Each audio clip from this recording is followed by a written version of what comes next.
आजच यूट्यूबवर हिंदुस्तान 24 तास न्यूज चॅनलला सबस्क्राईब करा आणि बेल आयकॉन दाबायला विसरू नका। पैगंबर मोहम्मद साहेबांच्या 1501व्या जयंतीनिमित्त पनवेलमध्ये भव्य मिरवणूक संपन्न। तक्का पीर जमाल शाह दरगाह ट्रस्टतर्फे आयोजित संपूर्ण विश्वाला शांतता, करुणा, सहिष्णुता आणि बंधुभावाचा संदेश देणारे इस्लाम धर्माचे प्रेषित हजरत मोहम्मद पैगंबर साहेब यांच्या 1501व्या जयंतीनिमित्त जश्न ए ईद मिलाद उन नबी पनवेल शहरात भव्य मिरवणूक अत्यंत उत्साहात आणि भक्तिमय वातावरणात पार पडली। पनवेल तक्का येथील हजरत पीर जमाल शाह दरगाह ट्रस्टच्या वतीने या सोहळ्याचे आयोजन करण्यात आले होते। मानव कल्याण, समता आणि सामाजिक सलोख्याची शिकवण देणाऱ्या पैगंबर साहेबांच्या उदात्त विचारांचा जागर करत काढण्यात आलेल्या या मिरवणुकीत समाज बांधवांनी मोठ्या संख्येने शिस्तबद्ध सहभाग नोंदवला।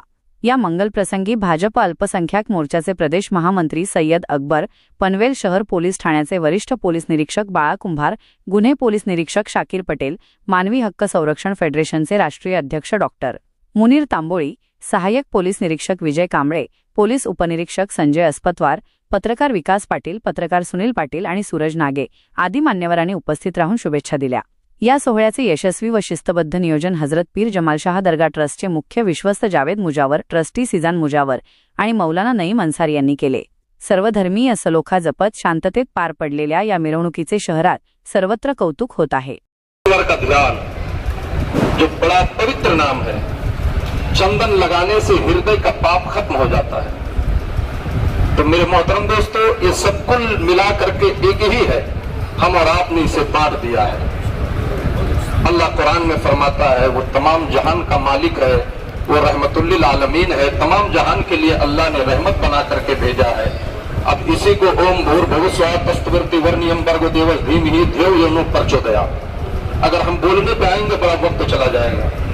तो मेरे मोहतरम दोस्तों, बस हमें और आपको ये पैगाम देना है और ऐसा चलना है कि देखने वाले भी ये कहें, जब जिसके ये मानने वाले हैं इनका ये आलम है, तो जिनको ये मानते होंगे उनका आलम क्या होगा। तो हमें और आपको इत्मीनान और सुकून के साथ, मोहब्बत के साथ, भाईचारगी के साथ, और जैसे कि हम और आप एक पैगाम दे रहे हैं कि वतन से मोहब्बत, ये मेरे आका की हदीस है, ये किसी आलिम ने नहीं कहा है या किसी मौलवी ने नहीं कहा है, बल्कि जिसके कौल और फ़ैल को पढ़ करके आलिम आलिम बनता है, मुफ्ती मुफ्ती बनता है, उसी मोहम्मद सल्लल्लाहु ताला अलैहि वसल्लम जिसे आखिरी अवतार कहा गया है, उन्हीं का कौल है कि वतन से मोहब्बत करना ये ईमान का हिस्सा है, मोमिन की निशानी है। आजच यूट्यूबवर हिंदुस्तान 24 तास न्यूज चॅनलला सबस्क्राईब करा आणि बेल आयकॉन दाबायला विसरू नका।